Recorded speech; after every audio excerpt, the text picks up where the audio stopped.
আস্তাইনু বিসসবরি ওয়াসসালাহ। পৃথিবীর মানুষ তোমরা সালাতের মাধ্যমে, ধৈর্যের মাধ্যমে আল্লাহর কাছে সাহায্য চাও।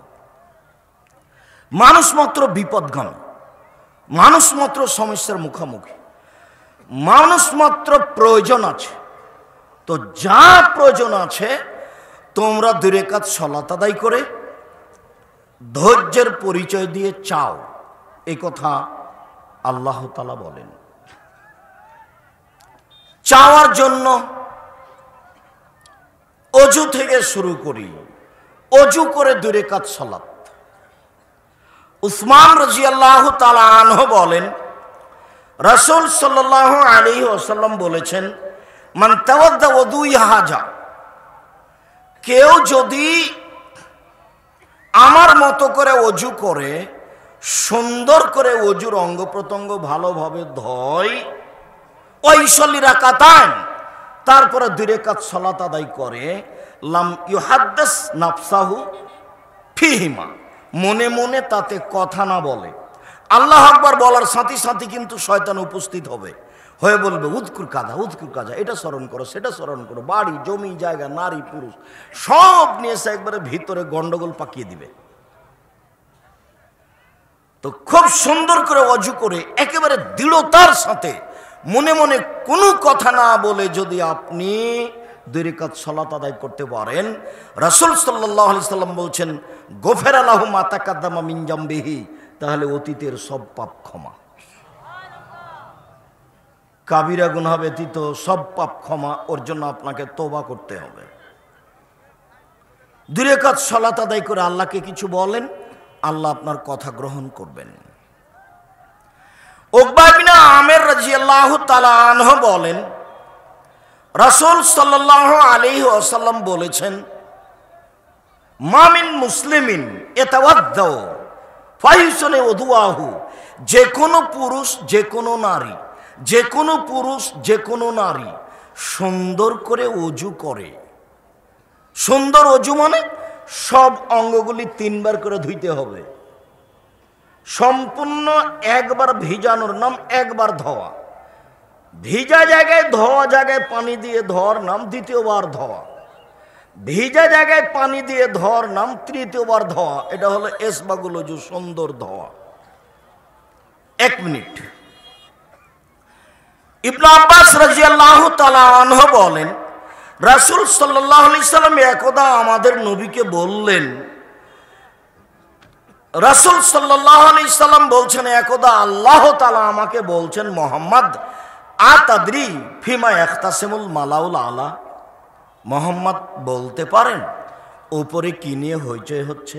আল্লাহ বলছেন আমাদের নবীকে, মুহাম্মদ আপনি কি বলতে পারেন উপরে কি নিয়ে ফেরেশতাগণ কথা বলা বলি করছেন? তখন আল্লাহ রাসূল বলছেন, নাম, হ্যাঁ বলতে পারি আমি। ফিল কাফারাত, মানুষের পাপ কিভাবে মিটে যাবে সে নিয়ে আলোচনা হচ্ছে। 1 আল মাকসু ফিল মসজিদ বাদা সালাওয়াত, 5 ওয়াক্ত সালাতের পরে বসে তাসবিহ তাহলিল করলে পাপ মিটে যায়, এই নিয়ে কথা হচ্ছে উপরে। 2 আল মাশু আলাল আকদাম ইলাল মাসাজিদ, অজু করে পায়ে হেঁটে মসজিদে গেলে পাপ মিটে যায়, এই নিয়ে উপরে কথা হচ্ছে। 2 ওয়াইসবাগুল অজু, সুন্দর করে অজু করলে মানুষের পাপ মিটে যায়, এই নিয়ে উপরে কথা হচ্ছে। এই কথা বলার পরে বলছেন, মান ফাআলা হাযা ওয়া কালা, যে ব্যক্তি এইভাবে করলো তার জন্য মাতাবে খায়রিন ওয়া আসাবে খায়রিন, তার বেঁচে থাকা ভালো, তার মরে যাওয়া ভালো, তার বেঁচে থাকা ভালো, তার মরে যাওয়া ভালো, তার বেঁচে থাকা ভালো, তার মরে যাওয়া ভালো। এরপরে বলছেন, ওয়া কানা ইয়াউমিন ওয়ালাদাতহু উম্মুহু মিনাল খাতায়া, লোকটা একেবারে ওই দিনের মতো হয়ে যায় যেদিন তার মা তাকে জন্ম দিয়েছে। এইভাবে ইবাদত করলে, সালাতের পরে বসে জিকির করলে, অজু করে মসজিদে গেলে, তারপরে সুন্দর করে অজু করলে লোকটা একবারে নিষ্পাপ হয়ে যায়, ওই দিনের মতো হয়ে যায় যেদিন তার মা তাকে জন্ম দিয়েছে। সুন্দর করে অজু, সুন্দর করে অজু করলো, ও ইসাল্লি রাকাতাইন, তারপরে 2 রাকাত সালাত আদায় করলো, মুকবিলান আলাইহিমা বিকলবিহি ওয়াজহিহি, মনে প্রাণে ভয় ভীতি নিয়ে একবারে আল্লাহকে সন্তুষ্ট করার জন্য মনে মনে কোনো কথা বলল না, মনে প্রাণে ভয় ভীতি নিয়ে 2 রাকাত সালাত আদায় করলো। ওয়াজাবাত লাহুল জান্নাহ, সে জান্নাতে যাবে, জরুরি।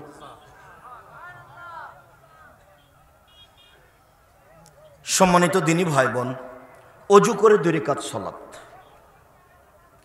বুরাইদা রাদিয়াল্লাহু তাআলা আনহু বলেন, আসবাহা রাসূলুল্লাহ সাল্লাল্লাহু আলাইহি সাল্লাম ফাদা বেলালান, একদা আল্লাহর নবী ফজরের সালাত আদায় করে বেলালকে ডাকলেন, বেলাল বেমা সাবাক্তানি ইলাল জান্নাহ, তুমি আমার আগে জান্নাতে গেলে কিভাবে? মা দাখালতুল জান্নাতা কাত্তু ইল্লা সামিতু খাসখাসাতাকা আমামি, আমি যখনই জান্নাতে প্রবেশ করি দেখি তুমি আমার আগে আগে জান্নাতে জুতা পায়ে দিয়ে হাঁটো, আমি তোমার জুতার শব্দ শুনতে পাই। বেলাল, তুমি কি করো? কোন কাজের ভিত্তিতে তুমি আমার আগে আগে জান্নাতে জুতা পায়ে দিয়ে হাঁটো? বলো তো বেলাল, কি কাজ করো? তখন বেলাল রাদিয়াল্লাহু তাআলা বলছেন, আল্লাহর নবী, মা আযানতু কাত্তু ইল্লা সাল্লাইতু রাকাতাইন, আমি আজান দিলেই 2 রাকাত সালাত আদায় করি, আর মা আসাবানি হাদাসুন কাত্তু ইল্লা তাওয়াদ্দাতু ইনদাহু ওয়া রাআইতু আন্না লিল্লাহি আলাইহি রাকাতাইন, আর অজুটা ভেঙে গেলেই আমি অজু করি, তখন আমি 2 রাকাত সালাত আদায় করি। আমি মনে করি আল্লাহকে সন্তুষ্ট করার জন্য 2 রাকাত সালাত আদায় করা জরুরি করি। অজু করলেই 2 রাকাত সালাত, আজান দিলেই 2 রাকাত সালাত, অজু করলেই 2 রাকাত সালাত, আজান দিলেই 2 রাকাত সালাত। তখন আল্লাহ রাসূল বলছেন, বেহমা, বুঝেছি বেলাল, তুমি যে কেন আমার আগে আগে জান্নাতে জুতা পায়ে দিয়ে হাঁটছো, বুঝে গেছি বেলাল, এই কারণেই তো তুমি আমার আগে আগে জান্নাতে জুতা পায়ে দিয়ে হাঁটো। অজু করে 2 রাকাত সালাত। সম্মানিত দিনী ভাই বোন, মসজিদে ঢুকে 2 রাকাত সালাত। কাতাদা রাদিয়াল্লাহু তাআলা আনহু বলেন, রাসূল সাল্লাল্লাহু আলাইহি ওয়াসাল্লাম বলেছেন, ইজা দাখালা আহাদুকুমুল মাসজিদা ফালিসাল্লি রাকাতাইন ক্বাবলা ইয়াজলিসা, তোমাদের কোনো ব্যক্তি যখন মসজিদে প্রবেশ করবে তখন সে যেন বসার পূর্বে 2 রাকাত সালাত আদায় করে। যখনই প্রবেশ করবে, মসজিদের 2 রাকাত সালাত আদায়ের জন্য নির্ধারিত সময় নেই, নিষিদ্ধ সময় নেই। ওইটা হলো মসজিদের হক। মসজিদ হলো আল্লাহর ঘর, বসলে অনুমতি নিতে হবে। তো অনুমতি কি আপনি আল্লাহর কাছে এইভাবে নেবেন, আসসালামু আলাইকুম, আপনার ঘরে কি বসতে পারি, এইভাবে কি আপনি নেবেন? এটা পদ্ধতি নয়, এভাবে হবে না। আপনি 2 রাকাত সালাত আদায় করেন, তখন আপনি বুঝে নেবেন যে আমি বসার অনুমতি পেয়েছি। জাবের রাদিয়াল্লাহু তাআলা আনহু বলেন, রাসূল সাল্লাল্লাহু আলাইহি ওয়াসাল্লাম বলেছেন, ইজা দাখালা আহাদুকুমুল মাসজিদা ইয়াউমাল জুমআ ওয়াল ইমামু ইয়াখতুব ফালিসাল্লি রাকাতাইন ওয়াল ইয়াতাজাওয়াজ ফীহিমা। শোনো পৃথিবীর মানুষ, শুনে রেখো, এই ছেলেটা আপনার সামনে দিয়ে হেঁটে চলে যাচ্ছে কেন? ব্যস্ততা দেখাচ্ছে আমাকে? খুব খেয়াল করবেন আপনি।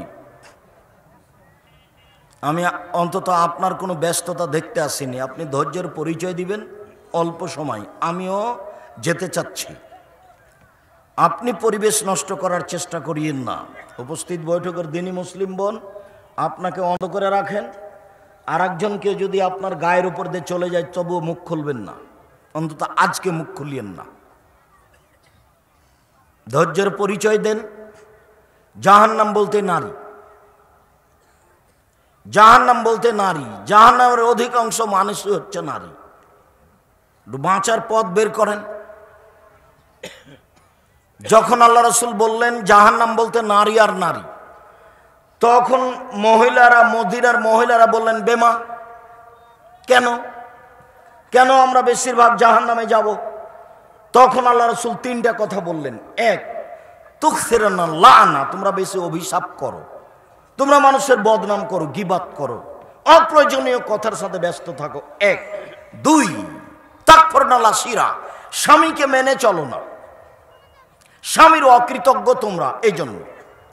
3 মা রাআইতু মিন নাকাসাতা আকলিন দীনিন আযহাবালি রুব্বি রাজুলিল হাজম মিন ইহদাকুন্না, তোমরা এমন জাতি আমি তোমাদের চেয়ে কাউকে দেখিনি এমন যে বুদ্ধিমানের বুদ্ধিকে নষ্ট করতে পারে।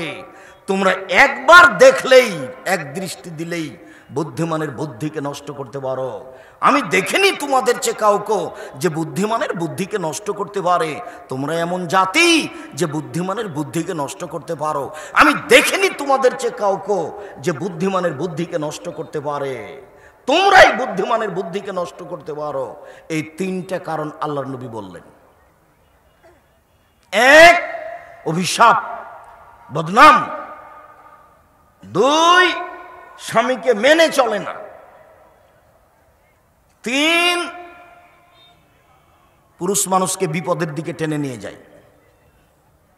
আপনি একজন মহিলা মানুষ, আপনার মাথা দেখলে পাপ হয়, চুল দেখলে পাপ হয়, হাত দেখলে পাপ হয়, শরীর দেখলে পাপ হয়, পা দেখলে পাপ হয়। আল্লাহ রাসূল বলছেন আল মারাতু আওরা, মহিলা মানুষ গোটাটাই ঢেকে রাখা বস্তু। তা আপনি যে এখন নগ্ন হয়ে এসেছেন, এটাতে কি দেখাতে চাচ্ছেন, কি বলতে চাচ্ছেন? আপনি ছোট ব্লাউজ পরে পেট পিট দেখান, এদিকে কি দেখাতে চাচ্ছেন? তাহাজ্জুদ পড়ে জান্নাত কিনতে চাচ্ছেন?